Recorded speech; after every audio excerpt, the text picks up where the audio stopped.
Good morning. Morning. I have to stop talking in the background as our trailer Ends. Exactly. Because I have a habit of doing that. Good morning, good afternoon, good evening, wherever you are listening to us from. We are continuing our conversation about networking. We've been talking about it all month. We're going to continue today, but today we're going to focus on networking on a budget. We like that. I do like that. Like not spending money. I'm a little bit cheap most of the time. So, well, it's good to get sales. It's good to Yeah. get information. It's good to get all the ways that you can do it, because it can add up. If you think, okay, well, I'm going to go to this, particular group. I'm going to go to that particular group. I'm going to go to that event. I remember back in the day, I always have my stories from back in the day. I remember looking at my final monthly budget, and it was like hundreds of dollars that I was spending on networking, but I wasn't networking properly. I was busy work, because that's another thing that people do. They can do busy work. It's like, well, no, networking, they're from working. They're from being productive. But actually, I wasn't being productive at the time because I was very new in my business. I don't feel that I was networking properly. And I was spending lots of money doing it. Yay! Well, I think a lot of people spend money on networking just because they like to do something. They just want to go somewhere. That is their social piece, right? Yeah. So they justify going out socially by saying, oh, it's a networking expense, and don't really think about it. I've always gone on the theory that if I'm going to spend money, I need to see how I'm going to make that money back. So if I won't buy a course, I won't go to a networking event unless I can say to myself, look, I need to make the money that I spent back in order to justify the expense. So that's what I do. Yeah. And that's what I've always done. And so that makes it a little easier. However, networking on a budget is very, very important. It is. So it is. Networking on a budget, number one way to actually kind of spend your time. I'm a firm believer in this one, so we're kicking it off with the best one first. that's debatable. Oh, come on. I love this one. I like number two, but go ahead.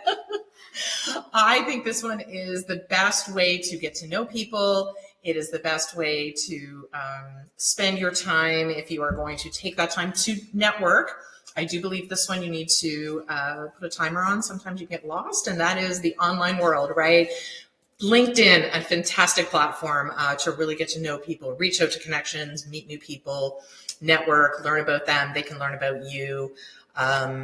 All of them, right? Instagram, I mean, even TikTok. We talked before about how content is networking, right? Engaging on posts, getting to know people, connecting with them, that kind of stuff. Facebook groups are still alive. Twitter/X, a great place.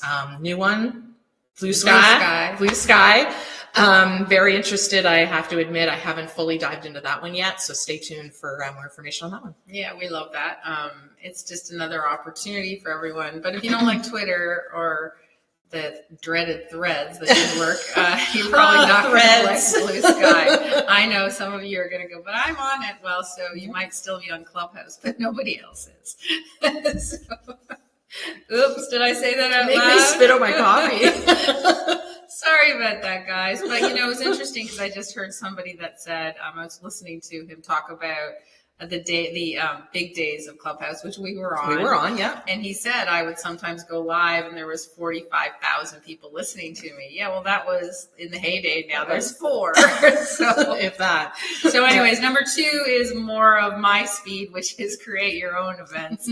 I'm all about liking the control of it and being able to. It's kind of like, for me, creating your own event is like having a dinner party. You get to invite who you want. Yep. So you don't actually have to sit with people that you're like, I'm not so sure that these would fit in. And I'm not saying they're bad people or anything. I'm just saying that if you create your own event, you can invite people that you believe would benefit from getting together. You can do it very simple now. It's so cheap to do because you can get a free Google Meet account, or I think Zoom still has a free account. Do they not? I don't even know. Yeah, we don't use Zoom. We don't use it, so we only use Google Meet. And so, but you can do all this for free and you can just reach out. So if you have a great theme that you want to talk about, you can reach out through the social media networks, even if you don't know people, and go, hey, I'd like to invite you to this event. I'm hosting a small, intimate networking, or it could be a big one. Yeah. But when you are in control of your own event, your own networking, you can do it for free and you get to invite the people that you like. And there's something to be said about being the host, Yeah. right? When you are the host, more people are going to connect with you. They're going to be interested in, why you brought maybe a certain amount of people together or the topic that you're talking about if it's a larger event. But being the host has its advantages in regards to you get to really connect with everybody, whereas the guests don't. So there's lots of definitely huge opportunities when you're talking about creating your own events. Yeah. And speaking of events and the way that people connect with other people, going to some of these events, attending some of these events, even connecting online, gives you the opportunity for collaboration. And when you're talking about solopreneurs or individuals that have their own businesses, sometimes it can be, who do I connect with? Like, I don't have a team of people necessarily that I'm working with.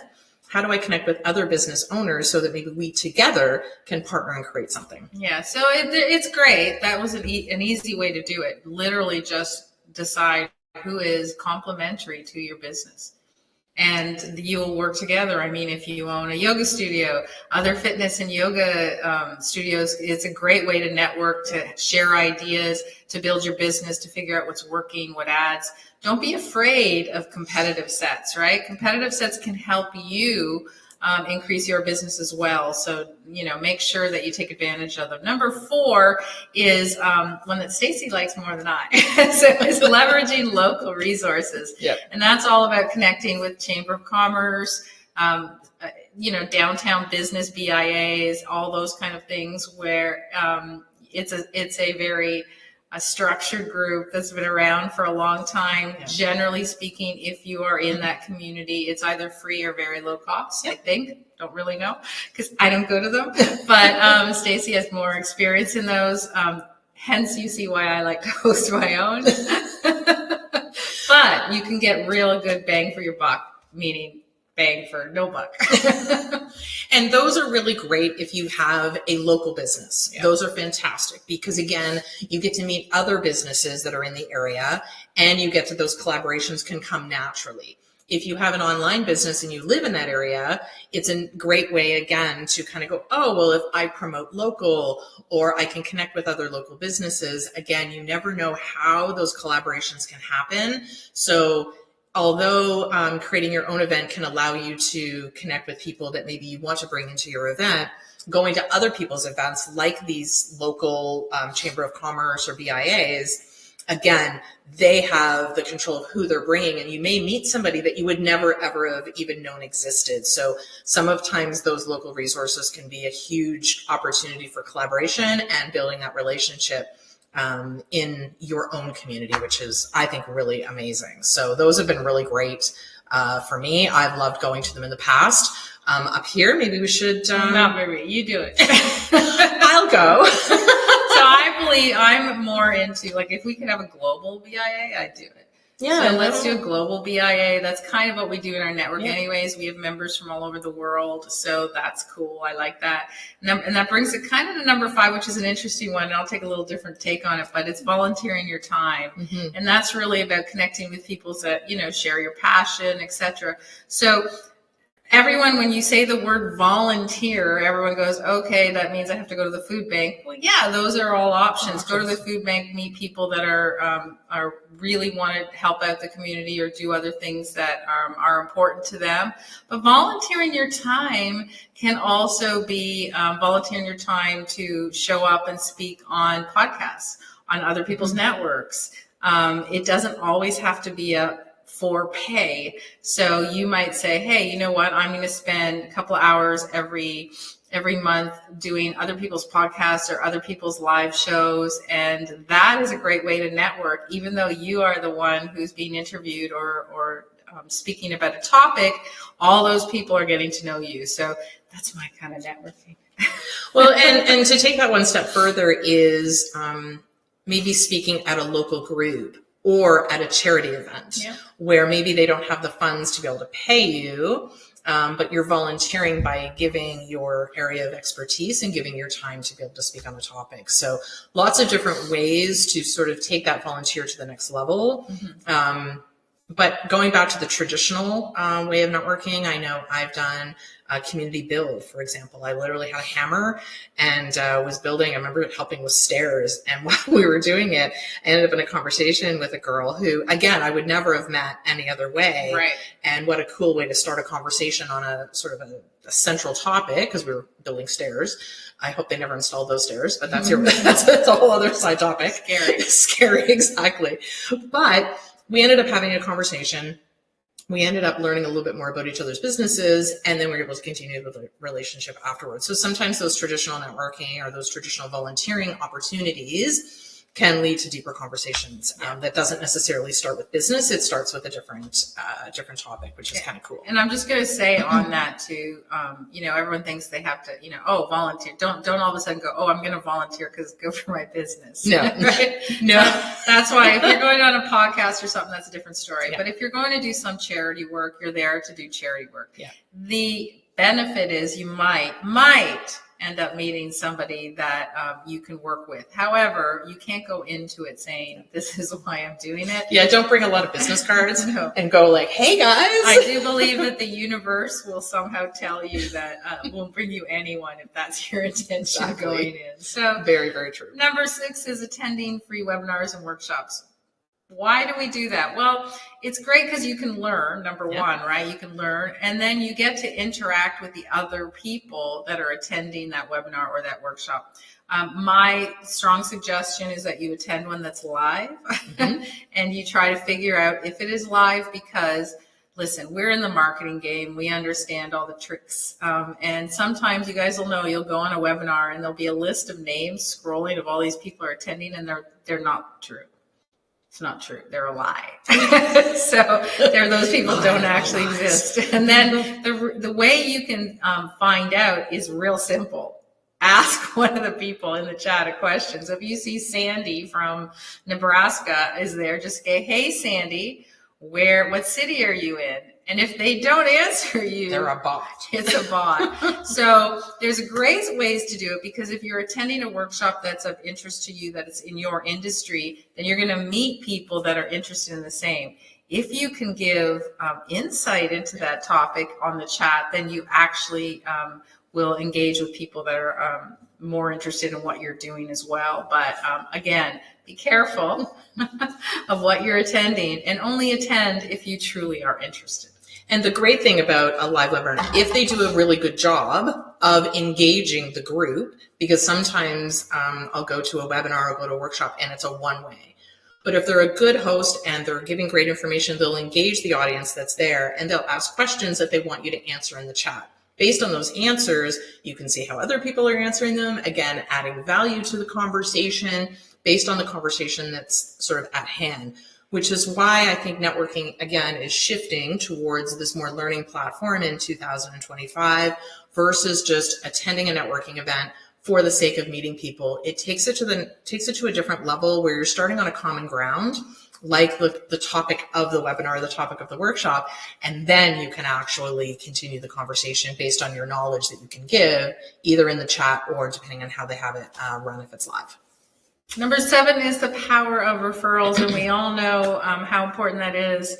Obviously, for twofolds, it goes both ways, right? One is you making sure that you refer people that connect and make a difference. But the other is if you're looking for referrals, this is our number one piece that we talk about over and over and over again. You need to tell people that you want referrals. You need to tell people that you want business, that you are looking for other clients, because it is the worst.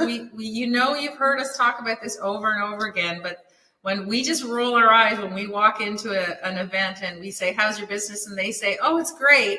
And they stop at it because then we just laugh because if I don't know anyone that says, oh, I don't want more business. Yeah. If you say that, there is something seriously wrong with you. You are incredibly wealthy and don't need any more clients. Why are you there? Or I sit on the beach. So you have to tell people, look, I'm looking for new clients. I'm looking for referrals. If you know anyone that you think I can help, that would be great. And make sure that you return the favor. But it's also understanding who you want as a referral, right? Because I know I've asked people going, who is your best referral? right? Who is your customer, so that if there's somebody in my network that's looking for somebody who does what you do, I would love to refer them your way. And then the response is everybody. Oh God, the everybody answer. I love that one. So understanding who your audience is, understanding who your ideal customer is very important when it comes to referrals. So when you're asked that question, who is your customer? Really great. And they say, well, it's a new home buyer who's between 20 and 25. Great. I'm not your customer, but maybe I know someone who's a friend of my kid who might be looking for a house. I don't know how in this day and age, but that's irrelevant. But at least I know who you're looking for. I know what your business is if you've been clear on what you do. And if you're explaining who your customer is and your ideal audience is, then I know who you're looking for as well. So I know what you do and the who. Then when somebody goes, hey, do you know someone that does this? Actually, I do. And they specialize in people just like you in your situation. So that's a help as well. So if you need to ask for referrals, make sure you know who you want as a referral. Right. And number 8 is about bartering your skills. We've all been hearing a lot more about bartering in the marketplace right now. Why? Because people can't afford to do everything. So it's a great way. You exchange your skill set for somebody else's instead of just having to pay. It works. You build relationships. You understand the skill sets that everyone has. But be careful. Make sure it's exchange for exchange. I know I sound kind of negative today, but I'm trying to tell you guys the reality. It is the reality, right? Because people get taken in by this one. Yeah, and it's so many times. How many times have you helped somebody out, given them your skills and your knowledge, and then when you need it in return, they actually think you're going to pay them? Like it's amazing. People don't understand. Just because it comes easy, and that's the problem and I've unfortunately, I'm my own worst enemy in this, but because you're good at something, it looks easy. Yeah. So people think, oh, well, I'm just going to ask her for the advice. Well, that's what people pay for, right? Yeah. So you have to understand, if you're actually bartering, then it has to be equal. Yeah.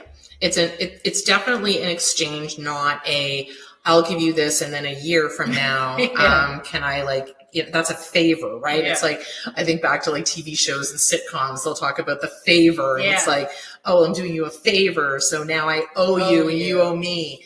No, it's literally an even exchange. Right. So if you are doing something and it takes you X amount of time, then make sure that they're doing something that it's either time-based or equal in value. Yeah, maybe you are a social media manager that can post for a local spa, and the spa can give you massages or nail treatments. You like that one?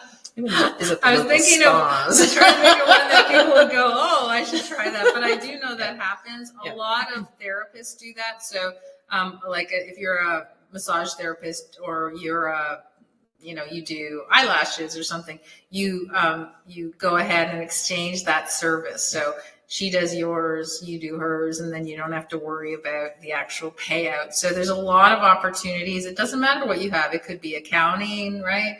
It could be anything. It could be cooking. Who knows? But just make sure. I unfortunately ran into the situation and on a negative side where we were bartering. I was helping a local business, and they were providing a service, and the agreement was fine for a while, but the idea had changed in that particular business owner's head, and then approached me and said, well, actually, I no longer see the value of being equal. Do you mind if I charge you an extra, I think it was something ridiculous, $25 a month, because I feel that the value that you're bringing isn't the same value? And I went, hang on. Yeah. I was like, actually, I see it the opposite. Right? I'm actually giving more value than you're providing me. So it's an interesting conversation to have further into the relationship. So just make sure, if you are going to sort of continue that bartering relationship, that you have that conversation in the beginning. What does that look like? How is it laid out? What is the value and the dollar value of what you're providing? And then come to an agreement. And in some cases, you may need to put that in writing. Yeah. And that was my bad. I did not put it in writing. We did not have that conversation. Usually that's the problem when you're doing barter. You're not putting it in writing. And, the biggest problem is everyone thinks their value is worth more. So be very careful. It's kind of like when you're selling your house, you always think your house is worth more than the realtor tells you. Wait a minute. What do you mean? My house is gorgeous. It's not worth $3 million. So think about those things as you go. It's very, very important. And just to make sure that but take advantage, because I think there's so many people that could benefit in this day, in this economy. I think we need to barter with the grocery store. Right? Yes. Free groceries would help us a lot. Free groceries for a year. That's okay. Number 9 is an interesting one about content promotion. And this is where a lot of people will think, okay, well, I'll go live on video and I'll, invite somebody and we'll do sort of this shared promotion. I'll go on a podcast and again, we'll share and I'll do an interview and we'll both share it on our social media. But what about things like blog posts, social media posts, mentioning somebody in your post? I see this a lot happening on the experts on LinkedIn. They're very, very smart, because what they'll do is they'll put out a comment and they'll say, this is what I'm thinking. And then they will kind of tag other people to be able to say, hey, what are your thoughts? Right. Or they'll take a blog that they've written and they'll post that particular blog, or they'll share a piece of content and say, I really like the content from this person. What are your thoughts? That kind of stuff. So it does increase the online discussions and the online conversations and the engagement.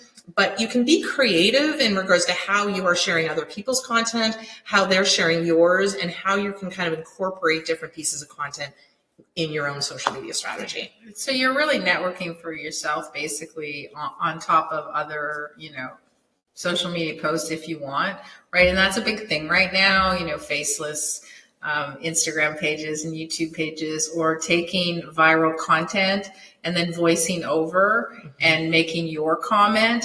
Then if it's viral already, your comment will be viral too. And then people will start knowing you and interacting with you because of it. It's fascinating when you look at a lot of social media posts and you try to figure out what this person's doing. Or what the original post was. A lot of that happens on TikTok. Yeah, a lot of it. I don't like that. That's a big one, because they'll either do a split screen on TikTok because they want the credibility, I guess, from the person who originally posted, or they will create a channel specifically on content from one particular content creator, or they'll do that collaboration, because you kind of see on TikTok, all of a sudden you'll see like this person and this person, or they'll do the green screen over where they're giving their own comments on it. It's a very interesting, interactive, and sometimes it can work. So you have to be good at it. You have to actually give value. Not just some silly comments because you're trying to just get views and trying to get your numbers up. And don't just point. No.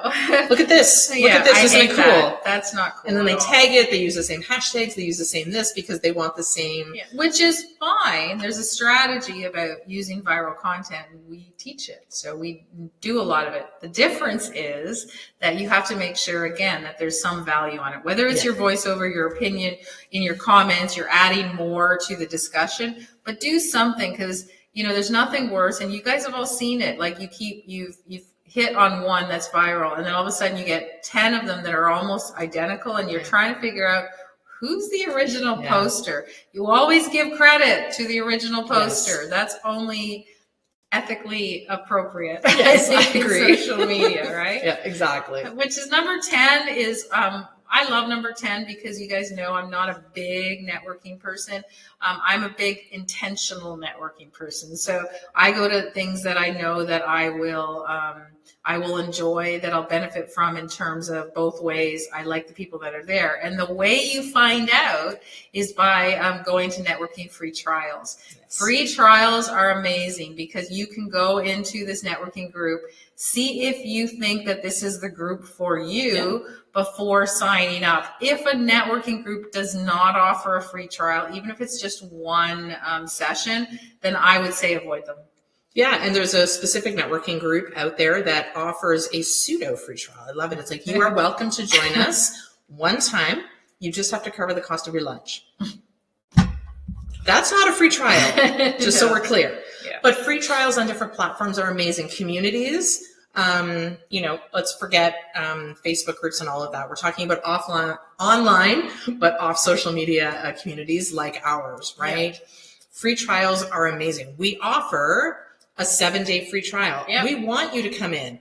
And the reason we chose 7 days free trials is so that you can also take advantage of the weekly coaching, because we do that once a week. So if we only offered a 2-day free trial, that's not really going to get you much. right? But a 7-day free trial, you get time to actually explore everything that we have to offer and actually have a coaching call with us. So that's also included in your week. So taking advantage of a free trial can really help you understand if this is the right community for you. Is this the right platform for you?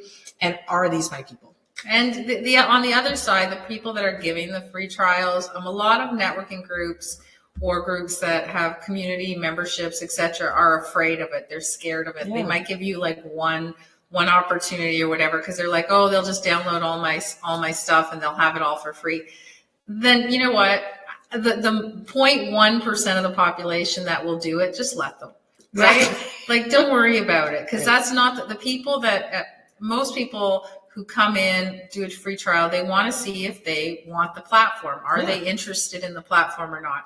If they download a few things, they see it, and they go, you know what, doesn't really feel like my thing, then that's okay. Yeah. It meant there was not something there for them. I've done it. Yeah. I thought there was one group that I thought, oh, I would really love their stuff. I went in and I realized I didn't, right? I didn't. And so it wasn't that I was trying to get their stuff because I didn't use it, but I thought it was going to be different than what I ended up getting. So don't be afraid. If you have product that you're proud of in terms of a service, whatever it is, then open it up and let people see you. We love when people come to our weekly coaching if they come in for a free trial because they will see the net benefit right away. And if they don't like us, then they don't have to come back. And that's okay. And there was no charge. So from a customer perspective, absolutely sign up for free trials. 100% a great way to test out different groups. And if you're a business, create a free trial. Yeah. Like make it so that people can experience what you have to offer without having to commit. And that really leads us into our way of deciding what we thought was appropriate going forward on a budget terms in terms of networking. We announced that we're doing live quarterly events starting in January. And these live events are 2 days where we're deep diving into really exciting different topics. And then we're doing live networking. So you'll have 2 full days to interact with people that will be there for the same reason, that are there to help each other out, which is fantastic. And these quarterly events are literally next to nothing because we've included them in our membership. And if you head over to our Black Friday sale, yeah, it's ridiculous how it really is nothing. Yeah. Pennies a day, literally. Exactly. So less than pennies a day. Less than 50% off we're offering for Black Friday. Yeah.